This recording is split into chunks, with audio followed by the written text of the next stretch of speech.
It's time for the 1430 Connection on 1430 WNAV and 99.9 FM, spotlighting news, newsmakers, and important community issues. Now, with this week's edition of the 1430 Connection, here is WNAV news anchor Donna Cole. Welcome to the 1430 Connection. I'm Donna Cole. In the studio with me today is firefighter first class Kenny White. He's the fire inspector and community outreach coordinator for the Annapolis Fire Department. And Dante Jacobelli, firefighter and inspector also for the Annapolis Fire Department. And welcome, gentlemen. I appreciate you being here today. Well, thank you for having us. Good to be here. Good to see you. So we're talking fire safety today, and we're doing this in advance of some of the holidays that are coming up. And we're not just going to talk about the holidays. We're going to go into some other very important topics related to fire safety. But we're going to start with Thanksgiving because that's right around the corner. Yeah, it's coming up quick. It's coming up quick. What do you think of, Dante? What do you think of turkey fryers? I don't like turkey fryers. All I right. love turkey. I love fried turkey, baked turkey, but turkey fryers, they're scary. They are. And Kenny? So that's a good question. I love turkey fryers. I love fried turkey, but only electric turkey fryers, nothing gas-fed. And the NFPA strongly goes against having gas-fueled turkey fryers. Electric turkey fryers, I think, are sufficient, but just keep the fuel-fired turkey fryers out of the house. So I was looking at, and we shared a video earlier on our social media feeds, speaking of the NFPA, it's the National Fire Protection Association. Right. They did a video of a turkey fryer out on a deck and how quickly that went wrong. Got out of hand quick. It was amazing. Yeah, it's a little scary. Yeah, it is. All right, so some good rules of the road for Thanksgiving and cooking in general. What do we want to keep in mind when we're in the kitchen? So one of the biggest things we want to stress is the importance of having working smoke alarms. Working smoke alarms is going to be your first line of notification in any event of a fire. Another thing is making sure that you keep 3 feet distance, cook around the surfaces of the stove or where you're going to be cooking. Okay. I like to call it the Jackie White rule. Jackie White's my mother.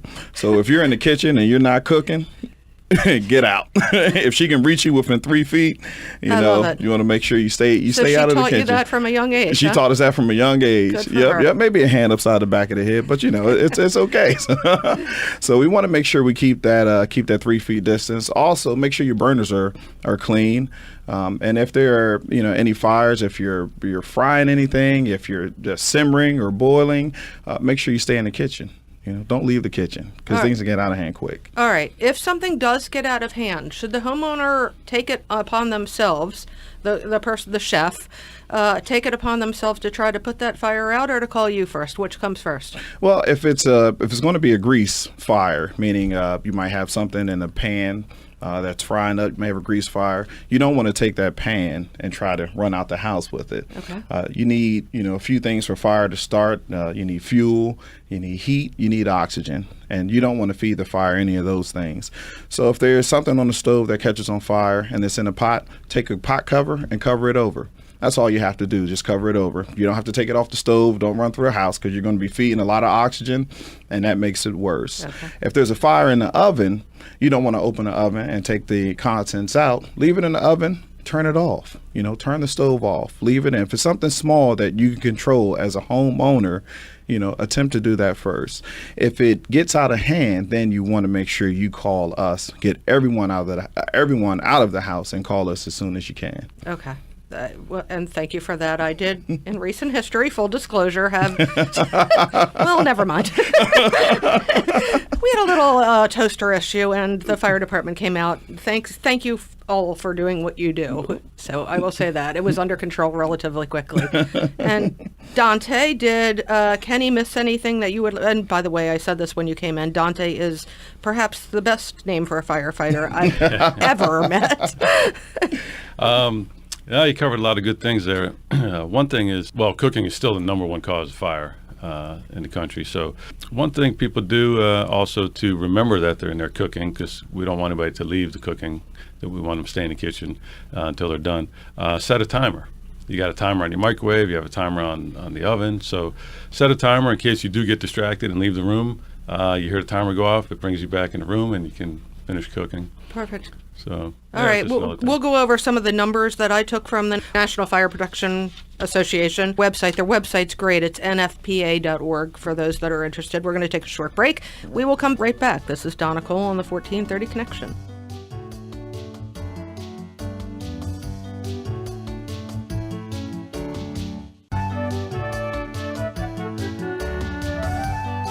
Welcome back to the 1430 Connection. I'm Donna Cole. In the studio with me today is firefighter first class Kenneth White. You can call him Kenny. He's a fire inspector and community outreach coordinator for the Annapolis Fire Department, and his fellow firefighter and inspector Dante Jacobelli, who does not speak much Italian.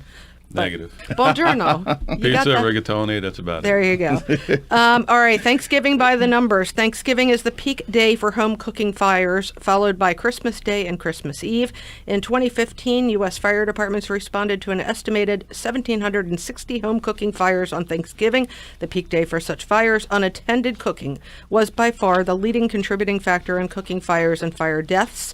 Cooking equipment was involved in almost half, 48% of all reported home fires, and civilian and tied with heating equipment for second leading cause of home fire deaths.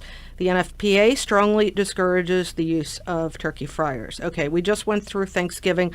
We have a few holidays beyond that. We have Christmas, we have Hanukkah, and we have Kwanzaa, and I like to include those because I do celebrate Hanukkah, and a menorah is involved with that. In Kwanzaa, a kinara is involved, and that is similar. It holds candles. Mm-hmm. So let's talk about fire safety with those three holidays. All right. Well, before, I kind of wanted to go back to the Thanksgiving, the turkey fryer. Yeah. If you're going to be using a turkey fryer, make sure the turkey is completely thawed out. We're seeing a lot of fires from people putting a fully frozen turkey and hot grease. Not a good combination. That's not a good combination. So just wanted to get that disclaimer out there. And Absolutely. If you're going to be frying, stay away from the house. Don't cook on your deck. Don't cook in your garage. And don't cook in your neighbor's garage. Get outside of your house. Okay, well away. And not near trees. And not near trees. Not Okay. near trees. This is tragic. When you Google Christmas tree fires, this probably comes no surprise to any of us here in Annapolis. Mm-hmm. But the most of all the primary responses on Google, the first responses on Google, will take us back to Annapolis. Correct. And that's because the Christmas tree fire, the mansion fire. Right. That we had a few years back. Right. So that was in January of 2015. 2 adults and 4 children died in that mansion fire. So that happened because the tree had dried out. Correct. The tree had dried out, thinking maybe there was a electrical spark from the decorations on the tree that caused that tree to just light up very quickly. And we can see how fast a tree or any type of brush can set on fire from the wildfires they've had in California.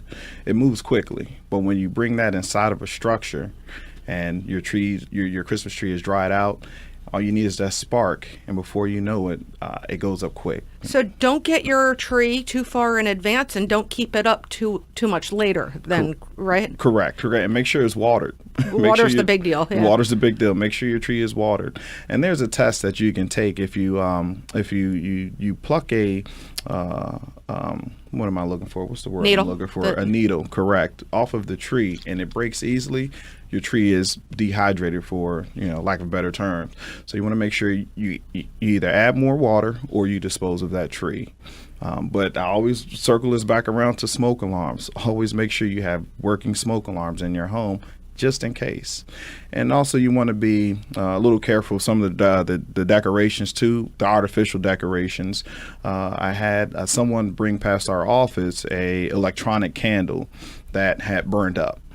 Just from being plugged in. So that's also a big thing too. Some of the devices we can plug in, they tend to heat up. Yeah. So make sure whatever you're using is going to be UL tested under Underwriter Laboratories. Make sure it has that UL tested label on whatever device you're going to be buying. Is an artificial tree any more safe than a real tree? It's not. A spark can cause a fire. So whether the tree is dried out, of course the tree that's dried out is going to burn quicker. Mm-hmm. But also, even with the artificial trees, you have so many chemicals and whatnot that those trees are made up of. So you're going to be burning a lot more than just just brush. Okay, fair enough. With regard to the Canera or the menorah used for Kwanzaa or Hanukkah, biggest rule with candles? Well, candles like cooking, you don't want to leave them unattended. Candles kind of my pet peeve. My wife loves candles, and I'll walk into a room and see a candle burning and gets on my nerves. But yeah, candles this time of year, a lot of people taking them out. A lot of the holidays have the candles, so if you have candles in the room, don't leave the room because you already have the flame and heat going. So. Fair enough. We'll never leave children alone in a room with a lit candle. While we might think never to leave the candle alone in a room, don't leave it alone with a kid. Electric Correct. cords from an electric knife, coffee maker, plate mixer, mixer are not dangling off a counter Correct. within easy reach of children. Keep knives out of the reach of children. Actually, I also saw that pets are a big contributing factor to cooking fires. Yeah, that's correct. We all seen National Lampoon's Christmas Vacation when the cat was chewing on the Let's grow. We know how that Right. ended. But definitely make sure that you keep your pets away from any electrical cords, anything that's going to cause a hazard. Everything in the house can cause is a hazard. Right. Pretty and much. we know which dogs are counter surfers and which are not, and those counter surfers will jump up on a stove. Correct. All right. When we come back, we're going to talk about carbon monoxide safety and portable heaters. Correct. This is Donna Cole in the 1430 Connection. We will be right back.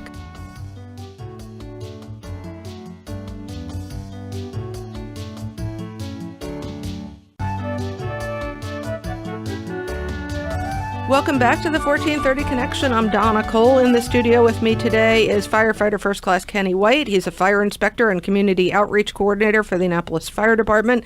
And Dante Jacobelli, also a firefighter and inspector. Again, thank you guys for doing what you do. Thank you It's for really having appreciated. us. Let's talk about, we are getting into the cold weather. We actually had a very cold weekend, and that's when we see the portable space heaters come out. What do we need to know about portable space heaters? So, according to the National Fire and Protection Association, space heaters, whether they're portable or stationary, they account for 2 of every home fires in the United States, and 84% of home heating fire deaths. So, space heaters are a very important thing, as well as chimneys as well.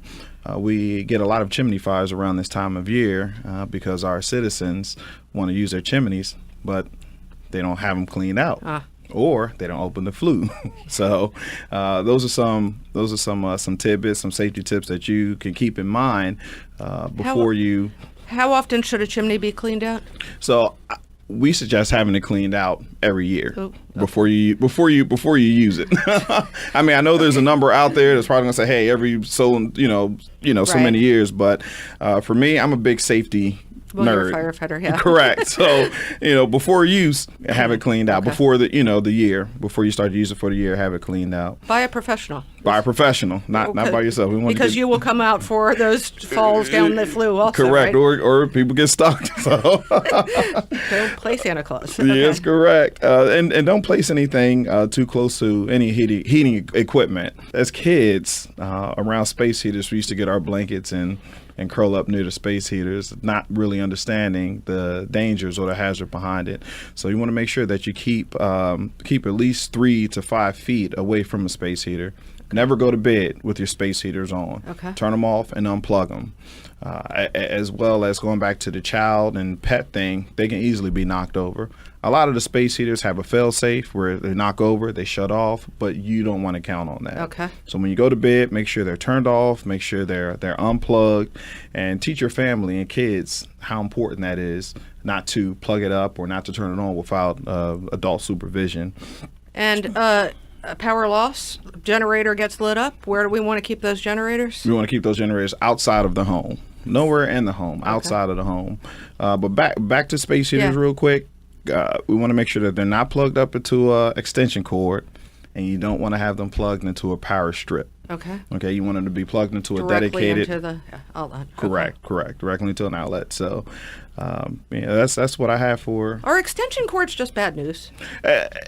Yeah, I in my opinion, yes. So you have your 3-prong and your older style 2-prong extension cords. I think they're bad for space heaters. Period. I think they're bad for space heaters. Anything like that that's going to be running for a long time that generates a lot of energy. just plug it up into a direct outlet. And you don't want to have the space heater also next to your paint supply. No, you don't. Okay. You don't. All right. Dante, we're talking about carbon monoxide safety. For those that have gas, I guess? Gas or oil burning furnaces, anything that where fuel is burning, it's a great idea, excellent idea to have a carbon monoxide detector in your home. Okay. So they're similar to smoke alarms in the sense that you want to make sure the battery is changed every year. You want to test them every month. But the CO alarm, carbon monoxide goes everywhere when it's coming into your home. So you want to have it close to your bedroom, so at night, if there is CO in the house, you can hear the alarm go off. So you set the alarm on the wall closest to the bedrooms, the sleeping areas. So yeah, we highly recommend having carbon monoxide alarms. And this is a rule I learned, I guess, when I had the fire marshal's office in. You should sleep with your door closed, which I did not know. I have dogs, I have kids. I'm like, no, I don't want to do that. I want to hear everybody. That's the wrong thing to do. Sleep with your doors closed. And your kids' rooms also should be closed. Correct. So, and did they explain to you why? Well, you don't want to feed the fire, right? You don't want to feed the fire. Correct. Okay. Fire follows what we call a flow path. So if there's a fire, you want to cut that flow path off. And having your door shut, it will not only give you extra, few seconds to minutes to do what you have to do, but it'll also prevent that fire from spreading throughout the entire home. For more information on or how to get in touch with you, you do safety inspections too, do you not? Correct, we do. Okay, where can people find out more information? So they can give us a call in the fire marshal's office at 410-260-2202. Okay. You can schedule a time to come up. We'll test your smoke alarms. We'll test your CO alarms. If you need a working smoke alarm, we have a program through the Annapolis Fire Department. If you are an Annapolis City resident, we will install a smoke alarm on each level of your home. We'll also install a carbon monoxide alarm in your home too as well. So give us a call. You can also reach us online, www.annapolis.gov. You can go to our fire tab and you can fill out our online form, and we'll have someone come out to do an inspection of your home, safety inspection. That's cool that you provide the installation and the alarms. I had no idea. What did I miss? More information, you go to nfpa.org for about carbon monoxide, smoke alarms, all kinds of fire safety information. And how to cook and how not to cook. How to cook and how not to cook. And if it is an emergency and people need to reach you, what's the number to dial? 911. Thank you, gentlemen, very much. All right, thank you. Happy holidays to you both and to our listeners. Enjoy your Thanksgiving. Thank you very much. This is Donna Cole on the 1430 Connection. We will see you next week.